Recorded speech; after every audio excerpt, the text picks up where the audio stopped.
welcome to Kingmaker. I'm your host, Roosh V, and I just took a 3-month break from making podcasts. I like doing things because I want to do it, not because I have to do it. So after 3 months, I decided that, I want to record a podcast today. So the topic we're going to focus on is how to make money on the internet, something that I'm highly familiar with. And before I tell you some tips on how to make money online, I want to get into my background first. I started making money online when I was a university student. This was back in 1999, about then. First through banner display advertising, then I eased into selling my own products. And today I make money mostly through selling books, both ebooks and physical books, display advertising, some t-shirts, and also native advertising. And that's those ads you see at the end of blog posts that say something like 10 things in your home that can kill you. So click on this right now to find out how not to die. I also sell sponsored posts where you can pay to have a favorable article selling your product written on one of my sites. I've also tried my hand at affiliate marketing, and that's where I sell other people's products and get a cut. So if I review a book and I leave an Amazon link to that book and you buy it, I get something like 5%. So the first question you need to ask yourself is if you're going to sell your own products. Now, your own product can be physically based, such as t-shirts, such as a widget that you import from a marketplace site, like maybe a scooter type of deal, or a digital product, such as courses, seminars, ebooks. You have to, before you get into whether you want to sell a digital product, you have to ask yourself, are you an expert on something? Or can you become an expert on something that people will pay money for because they want to also become an expert on it just like you? So the 3 general areas where people pay for expert advice is concerning health, wealth, and love. And health is how to get big muscles, how to solve common health problems like lower back pain, how to increase your athleticism in a certain sport, how to live until you're 100 years old, and so on. Wealth is how to make money, how to be good at business, how to have a profitable Instagram account, how to sell e-products and things like that. And love is the area that I'm most familiar with. This is how to get laid, how to meet people, how to have a good relationship, how to have a happy marriage. So a lot of people selling things around health, wealth, and love actually started off as students. They wanted to get better in terms of these 3 areas.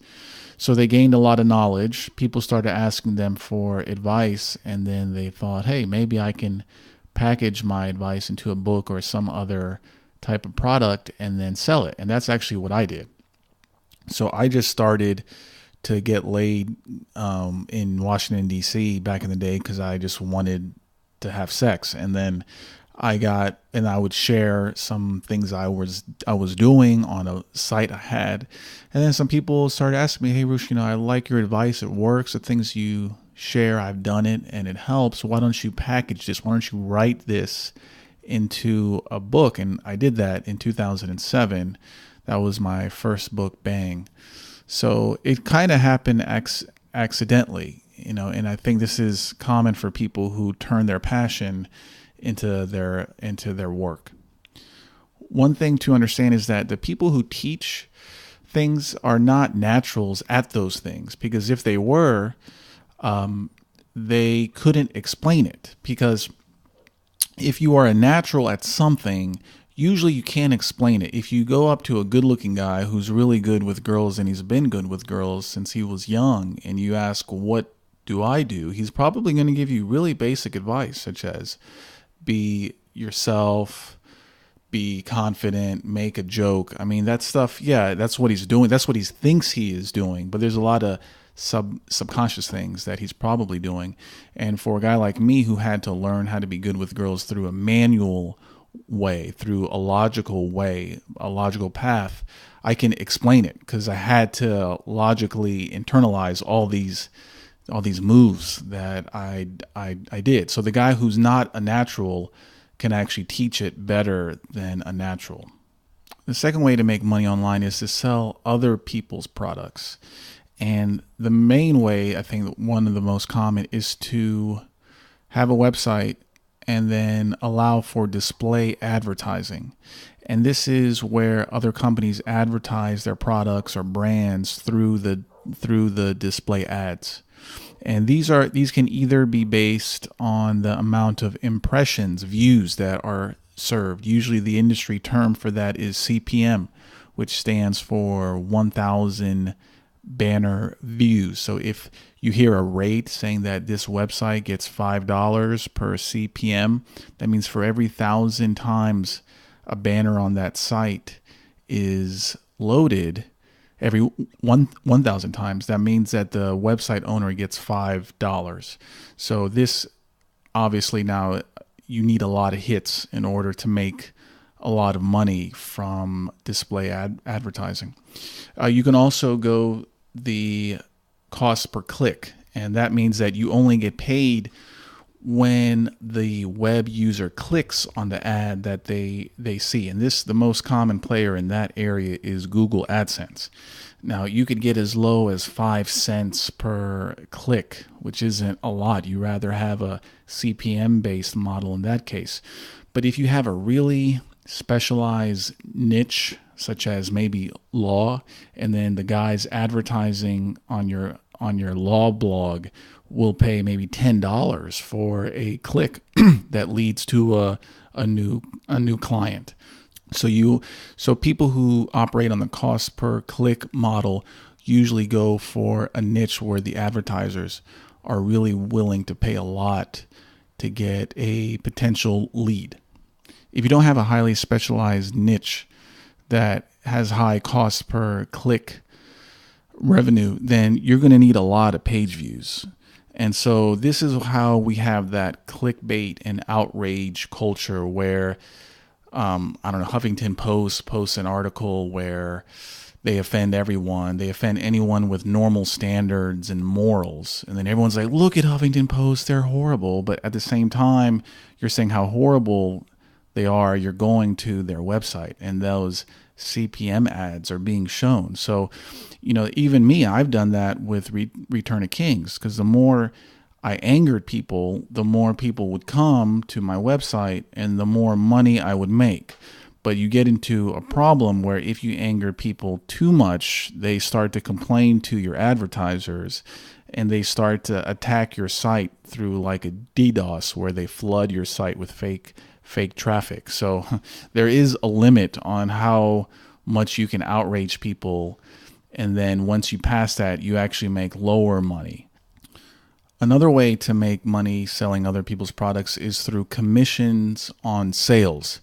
So in any niche, there is probably a handful of products that you can sell by getting the affiliate link from the guy who is selling it. And now if you send traffic to that affiliate link by, say, giving a review of it on your website, and your web user buys the product through the link that you sent him, then that means you get a cut. You get a cut of the sale, and it can range widely. Like I mentioned, Amazon, they're kind of cheap. They only give 5%. But for some of these ebooks that you can find, sometimes they give you 75%. They're a bit scammy, so if you can find a product that you are comfortable with selling and the affiliate cut is pretty good, then you can basically make a living off of selling other people's products. If you are in a niche where you're just not getting a lot of hits per day, you're probably going to have to do a mix of affiliate marketing and a cost per click. Because let's say you have a website that gets 1,000 hits every day. I mean, that isn't bad, but if you're going to go through display advertising that is based on CPM, that means you get paid for every banner shown, and you're getting $5 per CPM. You're only going to get $150 every month. But if you have a pretty good niche, and then maybe 5 people every day buys a product that you review on that site, you can make far more than through just display advertising. So what should you do first? Should you sell other people's products or should you sell your own? Now, if you're new to the making money online game, I advise you to sell other people's products first to learn the needed skills to get the hang of things without having to commit to producing your own product, because that can take a lot of time. And, I'm writing a book right now. It's once I'm all said and done with it, hopefully in 2018, I'll probably have spent over 500 hours on it. So once you get the hang of selling other people's products and you believe that you're an expert or you become an expert in something, then you can definitely consider producing your own product and selling that. So the basic skills you're going to need just to get started, whether you sell your own products or sell other people's products, is basic HTML, CSS, basic PHP, image editing, web hosting, how to upload files and how to install web software, and also copywriting, how to write in a way that sells, to write in a way that conveys information. And this could be something as simple as just writing descriptions on what a product is. So if you're going to sell other people's products first, and this also includes products that are advertised in banner ads that you don't even see, then that really gives you two options. That's mostly display advertising with it's going to usually be a mixture of CPM and cost per click ads, or mostly affiliate marketing. Now, to decide which you should do, what you have to ask yourself is if you're naturally good at getting a lot of eyeballs. Like when I started to blog, I didn't know anything. I wasn't good at girls. I was good at playing games. Like I think I was playing StarCraft. But people still read what I had to say. So I guess it's my natural talent that people want to hear what I have to say. People want to stare at me. People want to see what I do next. So therefore, for me, I kind of gravitated more towards the display advertising route.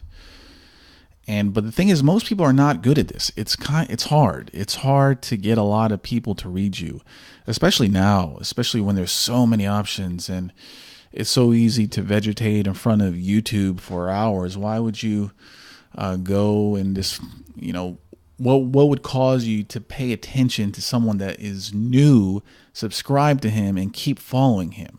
So for every successful video blogger or blogger through the written word, like 99 will flame out.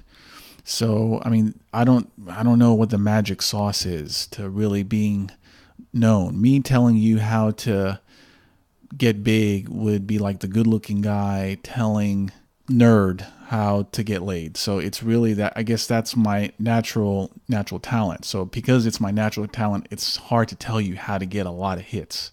I don't know. So anyway, what I would do if I were you, if you're not naturally good at getting a lot of people to look at you, to read you, is to go for focus. Go for a specific niche that you researched that has a lot of money running through it. And you want a niche that is not so big that there are too many competitors, but not one so small that there is not really a lot of money in it. And the niche I stumbled on, as I already said, was the game niche. So when I started blogging about game, it was just entering the mainstream. And I was one of the first guys to write about it. So once it became a bigger niche after Neil Strauss wrote about it, I think it was in 2005, I did very well and sold a lot of books because my book was out there. Bang was out there at the peak. And now the game niche is a bit small. Less guys want to learn game. Now with, I think, the invention of the smartphone, it really changed that because it's just way easier to upload a photo on Tinder or to not approach girls. It's hard. It's hard to walk up to women that you don't know say some words and then get them to like you. So it's a bit easier instead just to go out on the weekends with your friends and get drunk and hope you stumble into pussy in some way, or to, like I said, just upload some photos on Tinder. Now you have guys who are experts at uploading really photoshopped images of themselves. There's actually a guy that I met. He said he uploads a photo of a good-looking guy who kind of looks like him but is not him. And so anyway, so there's many tactics that guys use in order to meet girls. And I think now it's gone into, and also I know guys who they kind of hacked Instagram, like they bought a lot of followers. So then when they meet a girl, they, instead of trying to get her number, he gets her Instagram. And then when she sees that he has like 20,000 followers, of which about all of them are fake, she likes him now because he must be someone important. So now guys are, instead of doing that hard grind of approaching, which again is tough, they're looking for these little kind of hacks here and there. And do they work? I think once you get a hack like the Instagram hack to work, it will work, but for a period of time. And that really kind of excludes a lot of situations and opportunities. So I don't know if I'm part of the old order of guys who actually wants face-to-face interaction without the aid of a computerized device, but hey, that's just how it is. So once the game niche kind of died down, my interests started to diverge into the political sphere, into the cultural sphere. I also even moved into international game, where instead of teaching men how to sleep with a westernized girl, I taught them how to sleep with a Brazilian girl or a Ukrainian girl.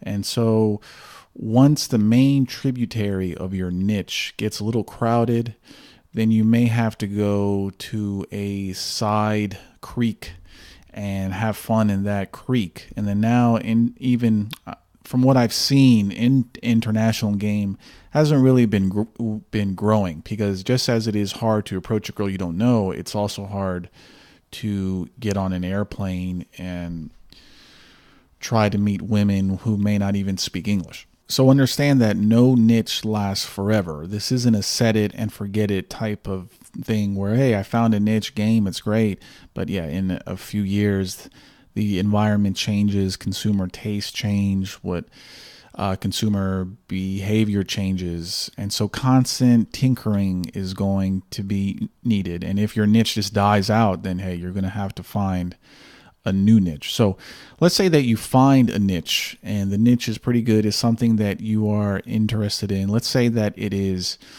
internet-enabled home thermostats. And these are thermostats which connect to smartphones. So you have really advanced home climate control. And you want to sell these home thermostats for a commission. The next step is to find an affiliate program or programs that have these products. So most companies say who their affiliate partner is, and that affiliate partner does all the work in tracking all the sales you make through the affiliate link that they give you. So you go online, you check all the rates, what your percentage cut is, what the products are, and then you also check other guys in that niche who are already selling the home thermostats and see what kind of angle they are using, what kind of systems they're using to push traffic into their affiliate links. Once you find the product, once you find the affiliate partner that you can work with, once you can see what kind of doesn't work and what works among other guys who are already in that niche, the next step is to figure out a way to send traffic to your affiliate link of people who are ready to buy these internet-enabled home thermostats. One of the oldest ways to build traffic is to build a website and then get search engine traffic to it. That's what I do. I've written over 1,000 articles on my own blog. Return of Kings has almost 5,000 articles. For example, you can go ahead right now and Google Polish girls and see what is the first website. It should be first.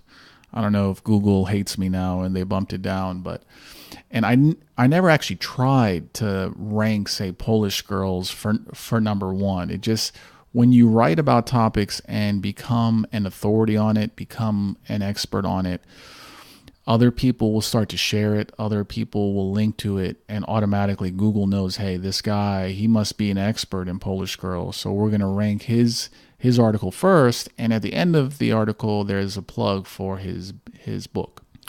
So the goal is to be highly ranked for keywords that people are searching for that is related to what you are trying to sell them. The second way to get traffic is, and one that is a little bit more common in the past few years, is through social networking. This is where you create Facebook and Twitter accounts that are centered around your general topic. And then you share good content on those accounts. And every once in a while, you share affiliate links to the products that you are trying to sell them. So let's say in the case of the home thermostat, I would create a top home tips type of Facebook account, share some good tips about how to maintain a home, some cool images, and then once a week or so, share a link to my home thermostat affiliate link. YouTube reviews are also common. So you do a video review of the home thermostat, and then in the YouTube description, you would post a link to the affiliate link. One other option is through pay per click. This is where you pay Google or Facebook to show ads when they fit a certain demographic or they search for a certain set of keywords.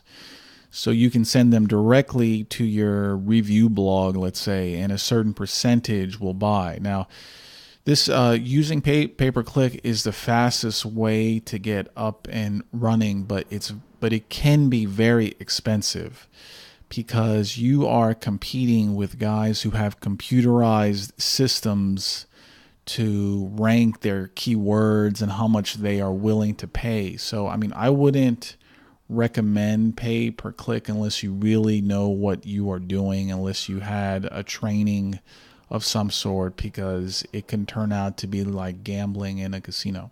Another way to get traffic is through email marketing.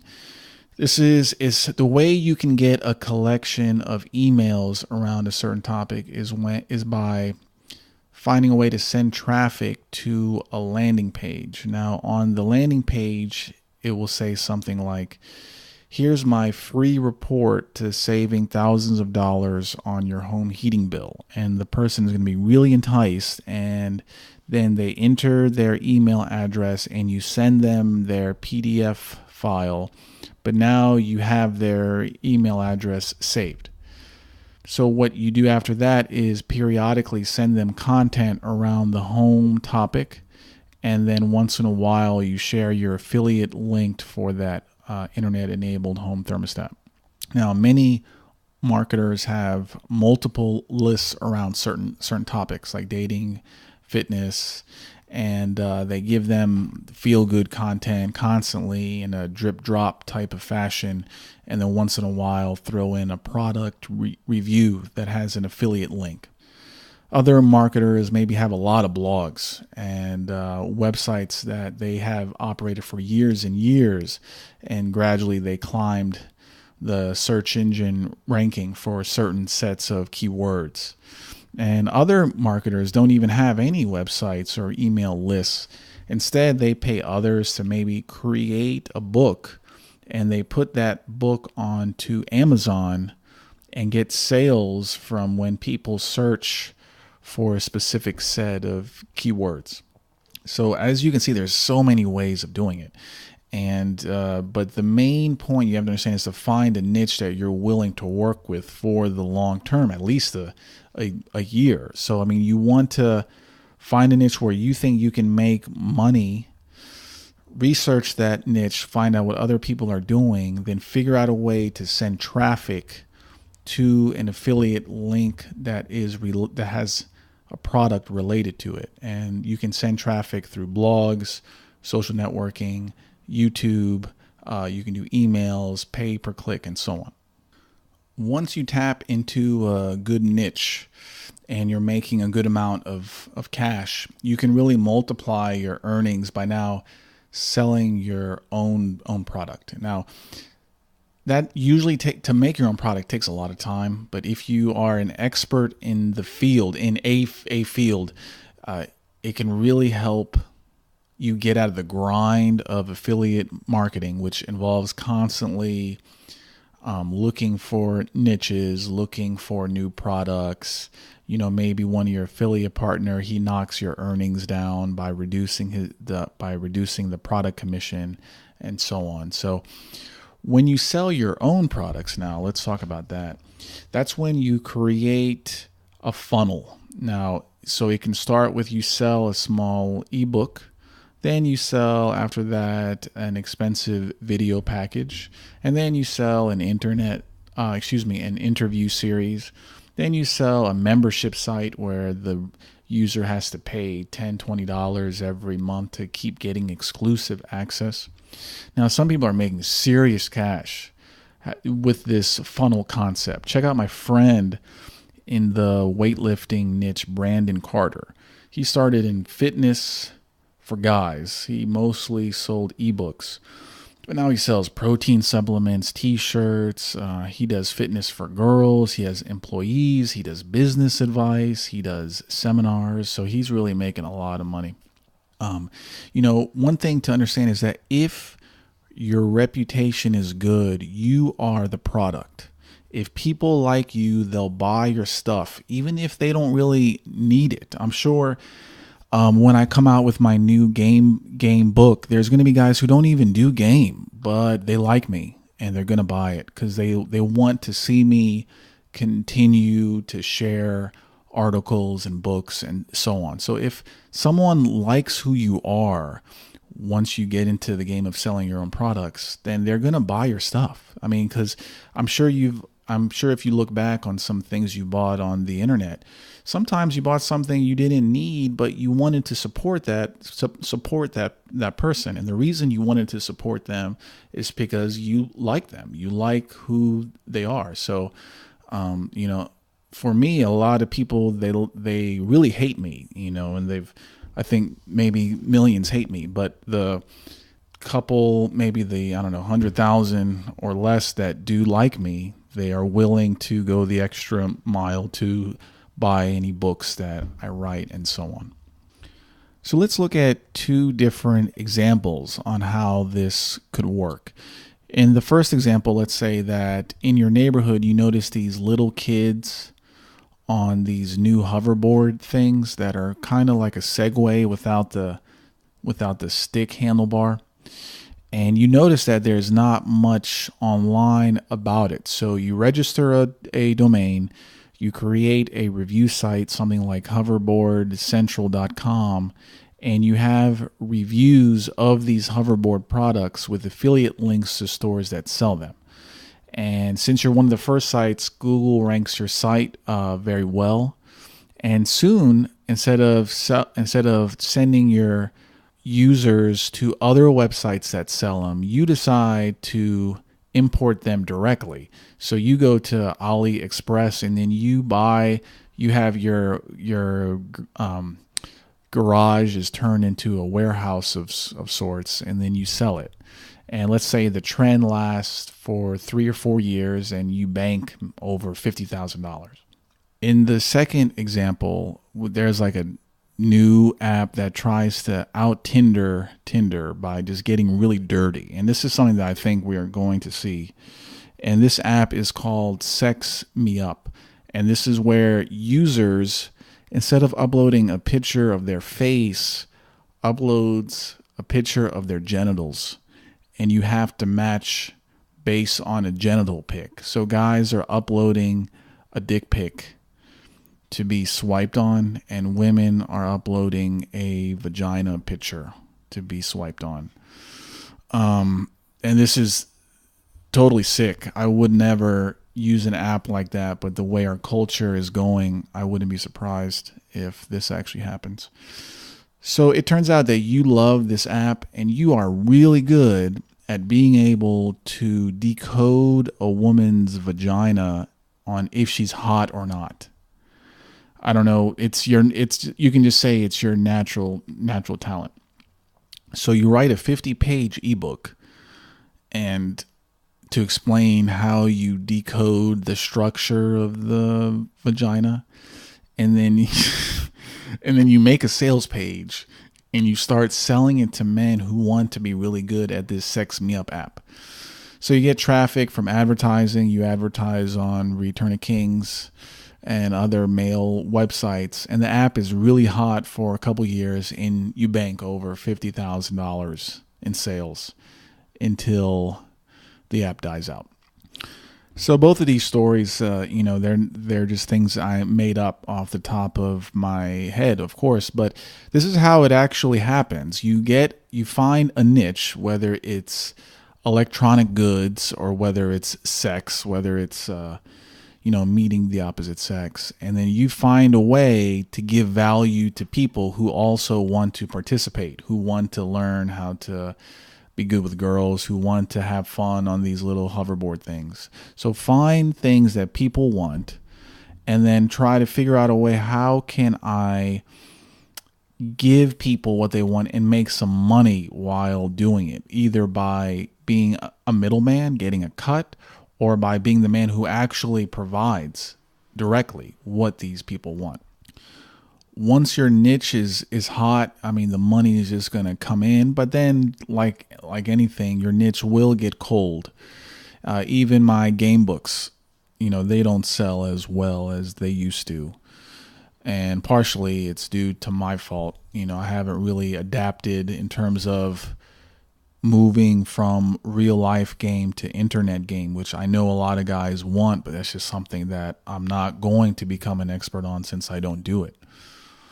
When you're making money online, the key is to really have a savings that is strong. You have to save a lot of cash, because just like with dating, your internet businesses can go cold. I mean, you go through these hot periods and cold periods.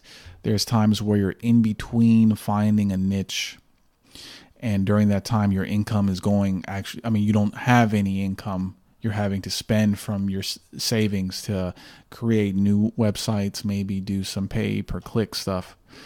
So generally speaking, it's best to be active in at least two niches that are completely different. So if one niche dies or one niche goes cold, your income is not completely killed too. So you have the backup. So the backup can keep you going. So this is kind of what I've done with how I structure my web business, because if game dies out, it's still fine, but it's not as hot. So if game dies out, I still have advertising income, for example, on Return of Kings. If Amazon shuts me down, I can still sell books directly. So, and I can always open a new website around whatever niche becomes hot, assuming, of course, that I have a genuine interest in it. It's really important to have some kind of genuine interest, because you're going to be spending a lot of time with this niche. And if you're going to be working with a niche that you hate, what's the point of that? Then just go get a corporate job, because you will hate that too. So I always try to do websites and projects that I like. And even if, say, a book that I write doesn't sell well, like for example, my last book, Free Speech Isn't Free, while people really like that book, there's no way that's going to sell as good as a How to Get Laid book. So, but I still enjoyed it. I have to enjoy what I am doing, or else it's no different than having a 9-to-5 job that you don't like. So what I just gave you is a really broad overview of how the money game works online. The basic idea is to find a niche that you like, that you believe has some financial opportunities, get traffic, and then sell something to that traffic in the form of banner ads, in the form of affiliate products, other people's, in the form of your own products that you put your love and tears into. And it's really a matter of trial and error until you hit, because it's not that different from dating girls. I mean, it's just, some girls are just not going to like you, but you can't get upset over that. Just keep on going, just be persistent, and you're going to find something. So it's like that with the money making game too, because you have to, this is why it does help you to have some kind of system on how you can research a niche to know whether it's good or not. A lot of guys, what they do is see if other people are making money off a niche, but not too many guys, because you don't want to go into a niche that's already overcrowded. So, I mean, that's something that they often do because no one, I mean, but then again, I was in a niche game where I didn't enter it because I saw other people making money. So I was one of the first ones. And when you're first in a niche, oh boy, I mean, you are going to make a lot of money. And so for me, other people want to ask me for my business advice. I'm like, yeah, be lucky, because that's what I was. It just so happened that my interest coincided with a sort of cultural phenomenon. One thing to be aware of is that there are a lot of companies selling shovels to you as you try to mine that sweet gold. I mean, there's so many how to make money online products. There are so many apps and widgets and tools that claim to automate things. There are a lot of people on various sites that are selling you their coding services. They're selling you their image services. Now, it's impossible to be an expert on everything, but you definitely want to save some of that money. Instead of paying everyone to just do a simple task, you should take the time to learn how to code in a basic way, how to manipulate images, how to crop them, how to change, let's say, the brightness, contrast, and so on. A lot of these services too, they charge you every month. So it's like, yeah, of course this app helps me, but you have one app that's charging you $20 a month, another is charging you $30, another is charging you $5, and next thing you know, you're $300 or $400 in the hole every month before you make your first dollar. So just try to become as skilled as you possibly can until it gets hard, until, okay, I can make a basic manipulation to a website, but to really code thing, to really add a new feature to it would be very hard. That would take dozens of hours. So then that would be the step that you go pay for someone else. But if you're starting to pay people for the simple stuff, I mean, that's really going to add up and also interfere with your workflow.